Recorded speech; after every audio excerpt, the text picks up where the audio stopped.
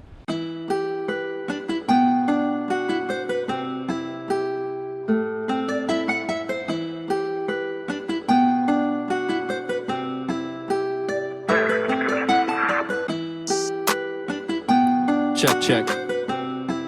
Yeah. Can I get just a tad more vocal? Thank you. Yeah. That's a dime. Hey, that's a dime. That's a dime. That's a dime. That's a dime. Hey, that's a dime. That's a dime. This a dime. Hey. This right here a dime, where I write my rhymes. Ain't no 2 cents, this that lyrical murder crime. Ain't no bullcrap, every line divine. Soaring through the sky, always smoking. Toke my tokens, penny wise. Through the lies, who would've thought? Can my change that? Remember when the boy was so lost? Did the change that? Flagrant with the verses, would've swore he rehearsed it. Thoughts quick to burst and come back like people reversing. Flashback to the curses when times were a-hurtin'. There's a pain you cannot see like the bottom of oceans. Went from bedroom rapping to really knowing important. Making money ain't everything, it's just really resourceful. Dame Dime in prime time, you know I'm ballin'. 12 minus 2, that's all I'm dropping. Be sure to come correct when I'm recording. I hold on to everything and then release, that is my hoarding. Passengers be ready to depart, the plane is boarding. May not have a lot, but at this moment this my fortune telling. Where the heck my brain be? We can go to sleep, no babies. I'd rather work, no lazy. Oh God, again, please save me. Everything around so phasing. Speak the truth, who crazy? Yes man, Jim Carrey. No way bro, ride wavy. Don't shoot me, just tase me. It can't be that easy, it must be no training. Remember how I got here, so I pray. G, blessings in disguise. I love my nephew Harry. When he gets to speaking, I guarantee he'll rise. Be proud of Tito when I look into his eyes. To my surprise, he'll probably wanna say, that's a dime. Hey, that's a dime. That's a dime. That's a dime. That's a dime. Hey, that's a dime. That's a dime. This a dime.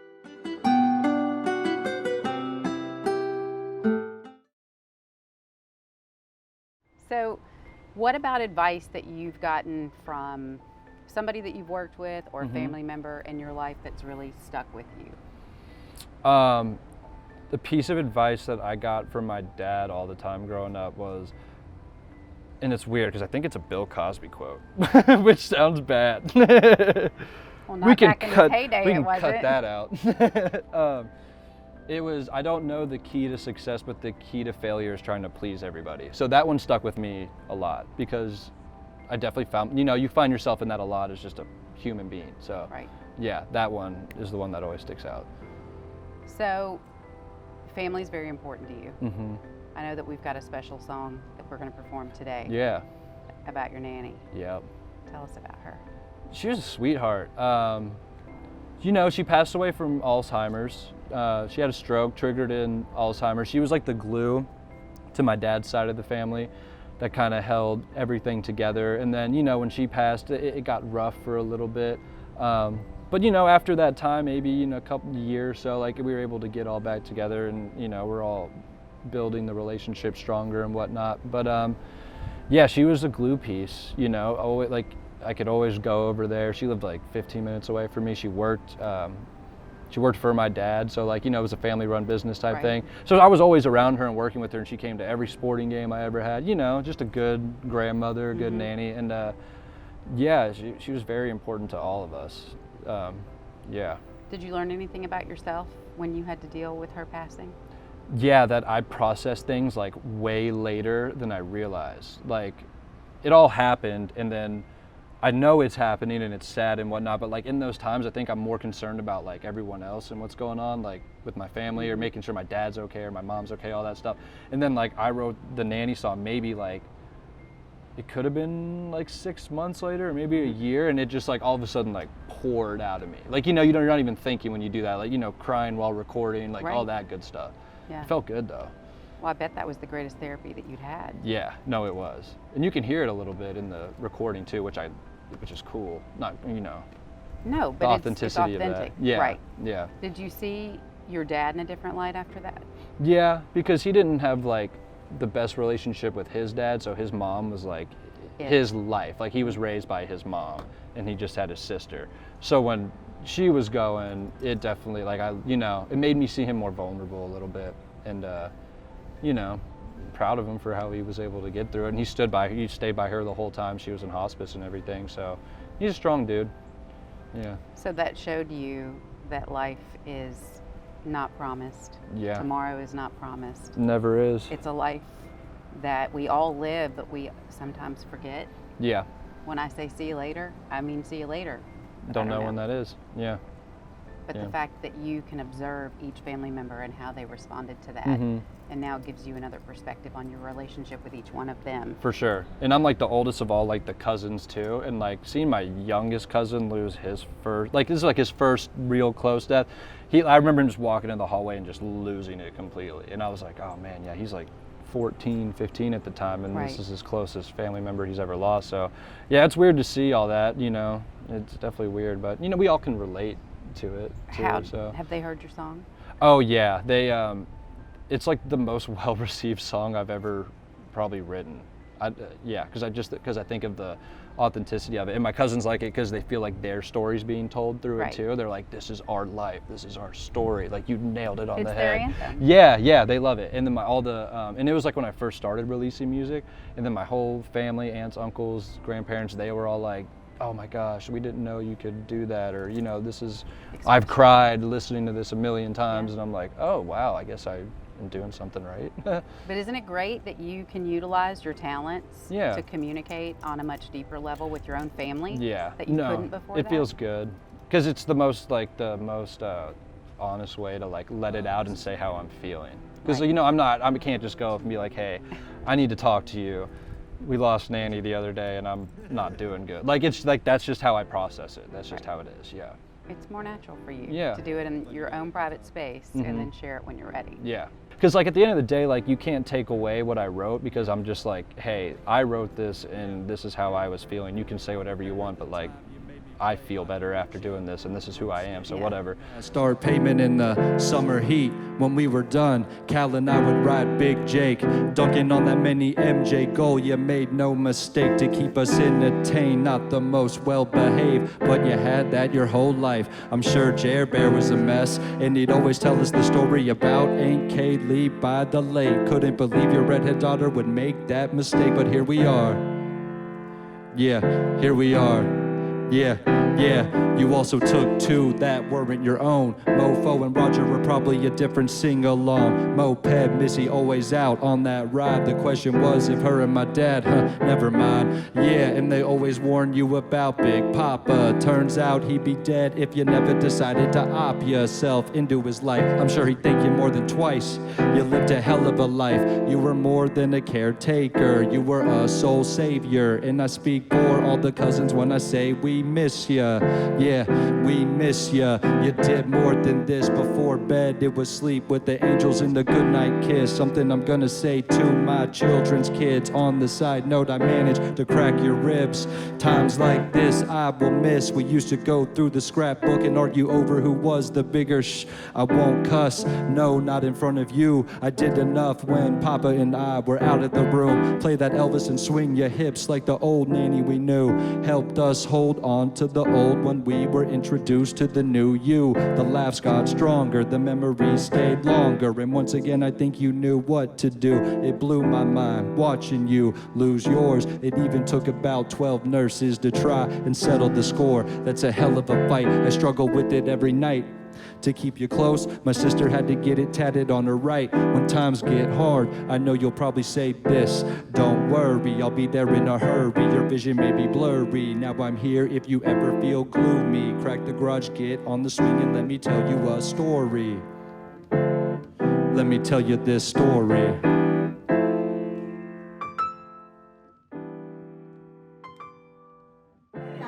All right, so we happy birthday to you. Cha cha cha. Happy birthday